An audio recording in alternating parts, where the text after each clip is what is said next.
వైద్యో నారాయణో హరి అంటారు. ప్రాణాలు పోసే డాక్టర్లను దైవంతో సమానంగా కొలుస్తారు. కానీ అదే డాక్టర్ల వేధింపులు ఒక నిండు ప్రాణాన్ని బలి తీసుకునే స్థాయికి చేరితే, తెల్లకోటి వెనుక నల్లని మనసులతో కింది స్థాయి సిబ్బందిని మానసిక క్షోభకు గురి చేస్తే ఫలితం ఎంత దారుణంగా ఉంటుందో చెప్పడానికి ఈ ఘటన నిదర్శనం. మెదక్ జిల్లా వెల్దుర్తి ప్రభుత్వ ఆసుపత్రిలో ఏం జరుగుతోంది? ఒక బాధ్యత గల ఏఎన్ఎం ఆసుపత్రి గదిలోనే విషపు గుళికలు మింగాల్సిన పరిస్థితి ఎందుకు వచ్చింది? అండగా ఉండాల్సిన అధికారులే యమదూతలుగా మారారా? అసలు రజనీ ఆత్మహత్య యత్నం వెనుక ఉన్న ఆ ఇద్దరు మహిళా డాక్టర్ల అసలు రంగేంటి? రాష్ట్ర వ్యాప్తంగా సంచలనం రేపుతున్న ఆ వివరాలేంటో ఇప్పుడు చూద్దాం.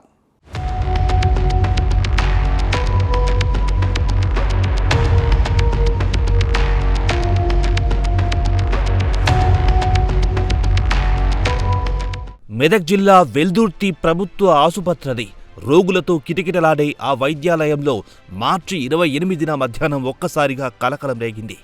నిత్యం రోగుల సేవలో తరించే సెకండ్ ఏఎన్ఎం రజనీ ఆసుపత్రిలో ఓ గదిలో అపస్మారక స్థితిలో పడి ఉండడం చూసి తోటి సిబ్బంది హడలెత్తిపోయారు. పని ఒత్తిడి పేరుతో జరుగుతున్న పెత్తనం, ఆత్మగౌరవాన్ని దెబ్బతీసే వేధింపులు తట్టుకోలేక ఆమె ఆత్మహత్య యత్నానికి పాల్పడింది.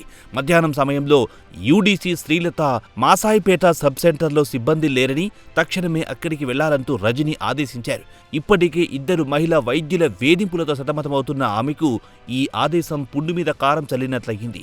మనస్తాపానికి గురైన రజనీ గదిలోకి వెళ్లి ప్రమాదకరమైన మాత్రలను 4ంటిని ఒకేసారి మింగేసింది. ప్రాణాలు కాపాడాల్సిన ఆసుపత్రి గదిలోనే ఆమె ప్రాణాలు వదిలేందుకు సిద్ధపడ్డం అక్కడి పరిస్థితులకు అద్దం పడుతోంది.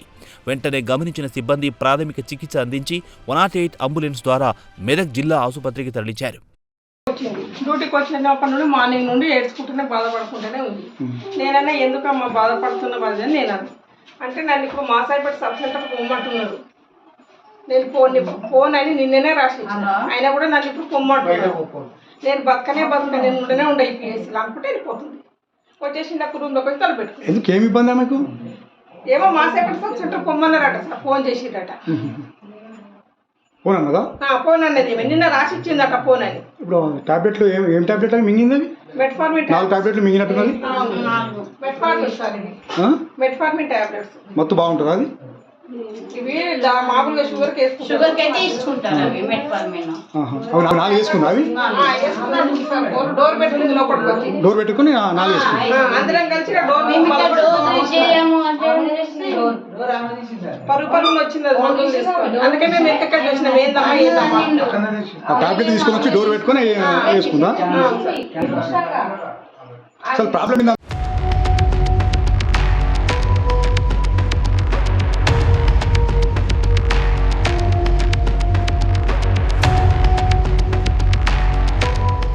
ఈ దారుణ ఘటన వెనుక ఉన్న మూలాలను వెలికి తీస్తే విస్తుపోయే నిజాలు బయటపడుతున్నాయి.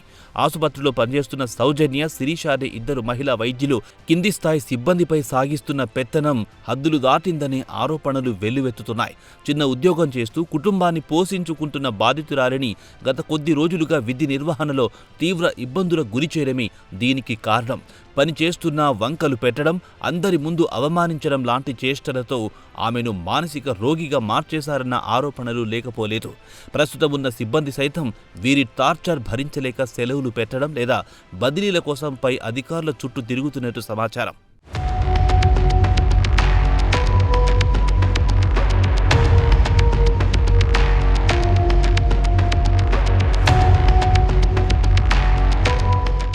అధికారం చేతిలో ఉంది కదా అని కింది స్థాయి వారిని బానిసల్లా చూడడం, వారి వ్యక్తిత్వాన్ని కించపరచడం నేటి సమాజంలో ఒక ఫ్యాషన్గా మారింది.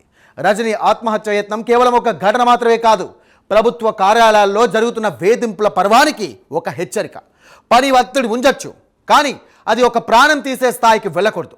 జిల్లా అధికారులు ఈ ఘటనపై కఠినంగా వ్యవహరించకపోతే మరో రజనీ బలికాక తప్పదు. ఉన్నతాధికారులు మేలుకోవాలి. ఆసుపత్రిలో నెలకొన్న ఇలాంటి గందరగోళ పరిస్థితులను చక్కదిద్దాలి.